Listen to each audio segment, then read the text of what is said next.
नमस्कार। सुनो कहानी श्रृंखला के अंतर्गत प्रस्तुत है कहानी अधिकार चिंता, जिसके लेखक हैं मुंशी प्रेमचंद जी। टॉमी यूं देखने में तो बहुत तगड़ा था, भौंकता तो सुनने वाले के कानों के पर्दे फट जाते।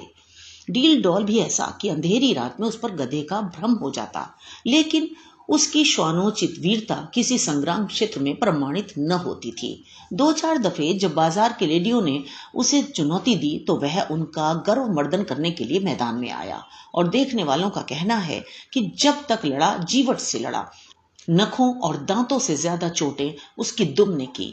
निश्चित रूप से नहीं कहा जा सकता कि मैदान किसके हाथ रहा, किंतु जब उस दल को कुमक मंगानी पड़ी तो रणशास्त्र के नियमों के अनुसार विजय का श्रेय टॉमी ही को देना उचित न्यायाकूल जान पड़ता है।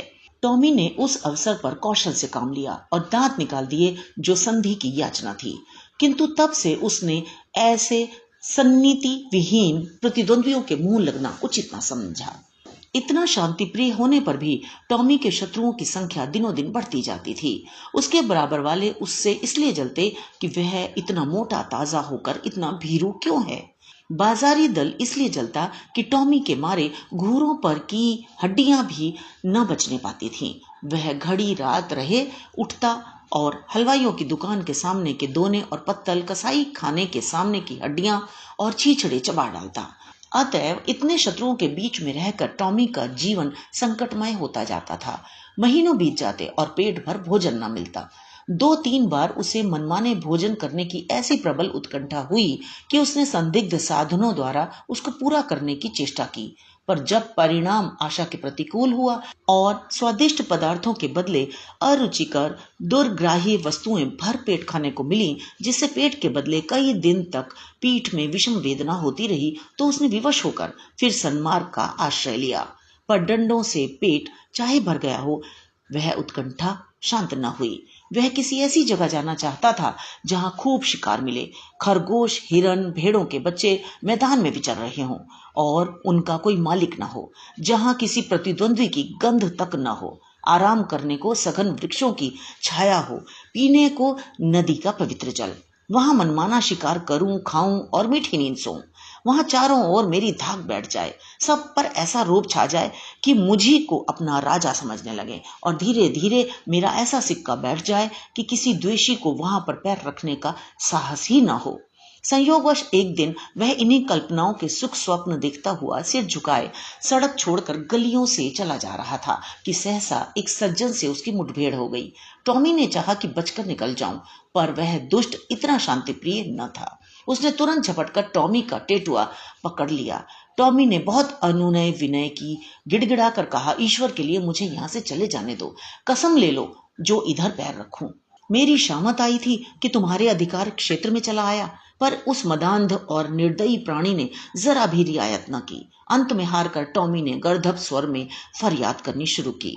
यह कोलाहल सुनकर मोहल्ले के 2-4 नेता लोग एकत्र हो गए, पर उन्होंने भी दीन पर दया करने के बदले उल्टे उस पर दंत प्रहार करना शुरू किया। इस अन्यायपूर्ण व्यवहार ने टॉमी का दिल तोड़ दिया। वह जान छुड़ाकर भागा।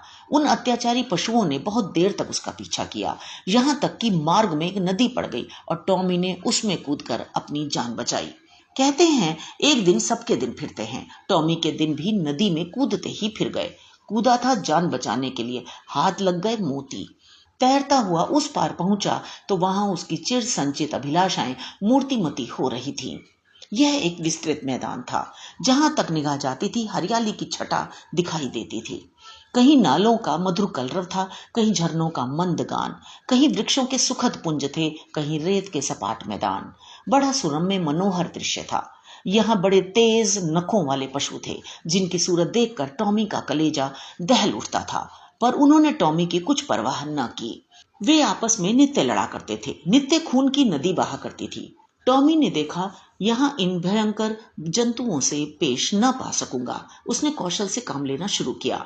जब 2 लड़ने वाले पशुओं में एक घायल और मुर्दा होकर गिर पड़ता तो टॉमी लपक कर मांस का कोई टुकड़ा ले भागता और एकांत में बैठकर खाता। विजयी पशु विजय के उन्माद में उसे तुच्छ समझकर कुछ न बोलता। अब क्या था, टॉमी के पौ 12 हो गए। सदा दिवाली रहने लगी। न गुड़ की कमी थी न गेहूं की। नित्य नए पदार्थ उड़ाता और वृक्षों के नीचे आनंद से सोता। उसने ऐसे सुख स्वर्ग की कल्पना भी न की थी। वह मरकर नहीं, जीते जी स्वर्ग पा गया। थोड़े ही दिनों में पौष्टिक पदार्थों के सेवन से टॉमी की चेष्टा ही कुछ और हो गई। उसका शरीर तेजस्वी और सुगठित हो गया। अब वह छोटे मोटे जीवों पर स्वयं हाथ साफ करने लगा। जंगल के जंतु अब चौंके और उसे वहां से भगा देने का यत्न करने लगे। टॉमी ने एक नई चाल चली। वह कभी किसी पशु से कहता, तुम्हारा फलां शत्रु तुम्हें मार डालने की तैयारी कर रहा है। किसी से कहता, फलां तुमको गाली देता था। जंगल के जंतु उसके चकमे में आकर आपस में लड़ जाते और टॉमी की चांदी हो जाती। अंत में यहां तक नौबत पहुंची कि बड़े बड़े जंतुओं का नाश हो गया। छोटे मोटे पशुओं का उससे मुकाबला करने का साहस न होता था।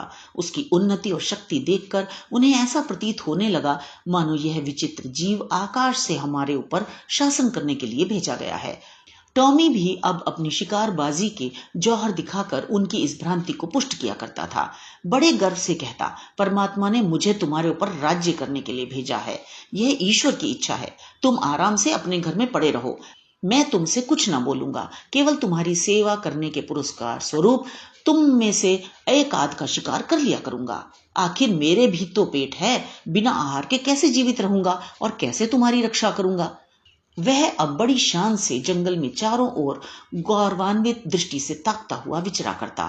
टॉमी को अब कोई चिंता थी तो यह कि इस देश में मेरा कोई मुद्दई ना उठ खड़ा हो। वह सजग और सशस्त्र रहने लगा। ज्यों-ज्यों दिन गुजरते थे और सुख भोग का चस्का बढ़ता जाता था, त्यों-त्यों उसकी चिंता भी बढ़ती जाती थी। बस अब बहुधा रात को चौंक पड़ता और किसी अज्ञात शत्रु के पीछे दौड़ता। अक्सर अंधा कुकुर बात से भूखे वाली लोकोक्ति को चरितार्थ करता। वन के पशुओं से कहता, ईश्वर ना करे कि तुम किसी दूसरे शासक के पंजे में फंस जाओ। वह तुम्हें पीस डालेगा। मैं तुम्हारा हितैषी हूँ, सदैव तुम्हारी शुभकामना में मग्न रहता हूँ। किसी दूसरे से यह आशा मत रखो। पशु एक स्वर में कहते, जब तक हम जिएंगे आपके ही अधीन रहेंगे। आखिरकार ये हुआ कि टॉमी को क्षण भर भी शांति से बैठना दुर्लभ हो गया। वह रात दिन दिन भर नदी के किनारे इधर से उधर चक्कर लगाया करता। दौड़ते दौड़ते हांफने लगता, बेदम हो जाता, मगर चित्त को शांति न मिलती। कहीं कोई शत्रु न घुस आए। लेकिन क्वार का महीना आया तो टॉमी का चित्त एक बार फिर अपनी पुरानी सहचरी से मिलने के लिए लालायित होने लगा। वह अपने मन को किसी भांति रोक न सका। वह दिन याद आया जब वह 2-4 मित्रों के साथ किसी प्रेमिका के पीछे गली गली और कूचे कूचे में चक्कर लगाता था। 2-4 दिन तो उसने सब्र किया, पर अंत में आवेग इतना प्रबल हुआ कि वह तकदीर ठोक कर खड़ा हुआ। उसे अब अपने तेज और बल पर अभिमान भी था। 2-4 को तो वह मजा चखा सकता था, किंतु नदी के इस पार आते ही उसका आत्मविश्वास प्रातः काल के तम के समान फटने लगा। उसकी चाल मंद पड़ गई। आप ही आप सिर झुक गया, दुम सिकुड़ गई, मगर एक प्रेमिका को आते देखकर वह विवल हो उठा। उसके पीछे हो लिया। प्रेमिका को उसकी यह कुचेष्टा अप्रिय लगी। उसने तीव्र स्वर से उसकी अवहेलना की। उसकी आवाज सुनते ही उसके कई प्रेमी आ पहुंचे और टॉमी को वहां देखते ही जामे से बाहर हो गए। टॉमी सिटपिटा गया। अभी निश्चय न कर सका था कि क्या करूं कि चारों ओर से उस पर दांतों और नखों की वर्षा होने लगी। भागते भी न बन पड़ा। देह लहूलुहान हो गई। भागा भी तो शैतानों का एक दल पीछे था। उस दिन से उसके दिल में शंका सी समा गई। हर घड़ी यह भय लगा रहता कि आक्रमणकारियों का दल मेरे सुख और शांति में बाधा डालने के लिए, मेरे स्वर्ग को विध्वंस करने के लिए आ रहा है। यह शंका पहले भी कम न थी, अब और भी बढ़ गई। एक दिन उसका चित्त भय से इतना व्याकुल हुआ कि उसे जान पड़ा कि शत्रु दल आ पहुंचा। वह बड़े वेग से नदी के किनारे आया और इधर से उधर दौड़ने लगा। दिन बीत गया, रात बीत गई, पर उसने विश्राम न लिया। दूसरा दिन आया और गया, पर टॉमी निराहार निर्जल नदी के किनारे चक्कर लगाता रहा। इस तरह 5 दिन बीत गए। टॉमी के पैर लड़खड़ाने लगे, आंखों तले अंधेरा छाने लगा। क्षुधा से व्याकुल होकर गिर पड़ता, पर वह शंका किसी भांति शांत न हुई। अंत में 7वें दिन अभागा टॉमी अधिकार चिंता से ग्रस्त जर्जर और शिथिल होकर परलोक सिधारा। वन का कोई पशु उसके निकट न गया। किसी ने उसकी चर्चा तक न की। किसी ने उसकी लाश पर आंसू तक न बहाए। कई दिनों तक उस पर गिद्ध और कौवे मंडराते रहे। अंत में अस्थि पंजर के सिवा और कुछ न रह गया। तो ये तो थी कहानी। मुझे आशा है आपको पसंद आई होगी। हमारे साथ जुड़े रहिए, इस चैनल को सब्सक्राइब कीजिए और बेल आइकन को भी क्लिक कीजिए। तो मिलते हैं अगली कहानी में। धन्यवाद।